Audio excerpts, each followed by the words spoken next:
ਆ ਮੁੰਡਿਓ ਕਣਕਾਂ ਪੱਕ ਗਈਆਂ ਮਨੀਰਨ ਠੇਕਾ ਦਿੱਤਾ ਕਿ ਨਹੀਂ ਦਿੱਤਾ?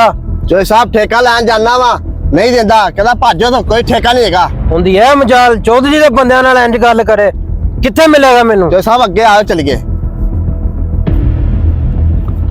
ਜੋ ਸਾਹਿਬ ਉਹ ਖਲੋਤਾ ਆਈਏ। ਤੁਸੀਂ ਇੱਥੇ ਰੁਕੋ, ਮੈਂ ਗੱਲ ਕਰਕੇ ਆਉਣਾ ਇਹਦੇ ਨਾਲ।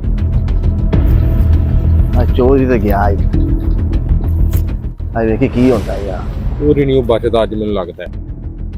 ਹਾਂ ਮਨੀੜਿਆ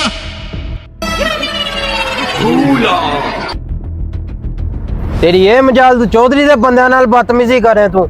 ਉੱਤੋਂ ਤੇਰੀ ਫਸਲ ਪੱਕ ਗਈ, ਉੱਤੋਂ ਤੂੰ ਠੇਕਾ ਨਹੀਂ ਦਿੱਤਾ, ਤੂੰ ਬਦਮਾਸ਼ੀ ਕਰਦਾ ਤੂੰ।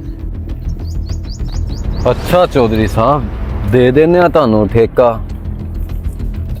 ਉਹ ਮੈਂ ਮਰ ਗਈ, ਮੈਂ ਛੱਡ ਦੇ, ਮੈਂ ਛੱਡ ਦੇ, ਮੈਂ ਮਰ ਗਈ, ਮੈਂ ਮਰ ਗਈ, ਮੈਂ ਛੱਡ ਦੇ, ਮੈਂ ਨਹੀਂ ਲੈਣਾ ਠੇਕਾ, ਮੈਂ ਛੱਡ ਦੇ, ਮੈਂ ਮਰ ਗਈ, ਮੈਂ ਮਰ ਗਈ, ਮੈਂ ਛੱਡ ਦੇ, ਮੈਂ ਛੱਡ ਦੇ, ਤੇਰੀ ਮਿਹਰਬਾਨੀ, ਮੈਂ ਛੱਡ ਦੇ, ਮੈਂ ਓਹੋ ਚੋਰੀ ਤੇ ਗਿਆ। ਇਹਨੂੰ ਬੜਾ ਚਾਅ ਠੇਕੇ ਲੈਣ ਦਾ, ਇਹਨੂੰ ਫੜ ਚਲੀਏ, ਚੁੱਕ ਕੇ ਲੈ ਚਲੀਏ ਇਹਨੂੰ। ਚਲਾ ਇਧਰ। ਓਏ ਓਏ ਚੁੱਕ ਲੋ ਏ ਮੈਨੂੰ।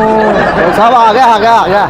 ਉਹ ਪਹਿਲੋਂ ਕਿਉਂ ਨਹੀਂ ਆਏ ਤੁਸੀਂ? ਉਹ ਸਾਹਿਬ ਅਸੀਂ ਕੁੱਟ ਖਾਣ ਸੀ ਤੁਹਾਡੇ ਨਾਲ ਰਲ ਕੇ। ਉਹ ਚੁੱਕੋ ਏ ਮੈਨੂੰ। ਥੋ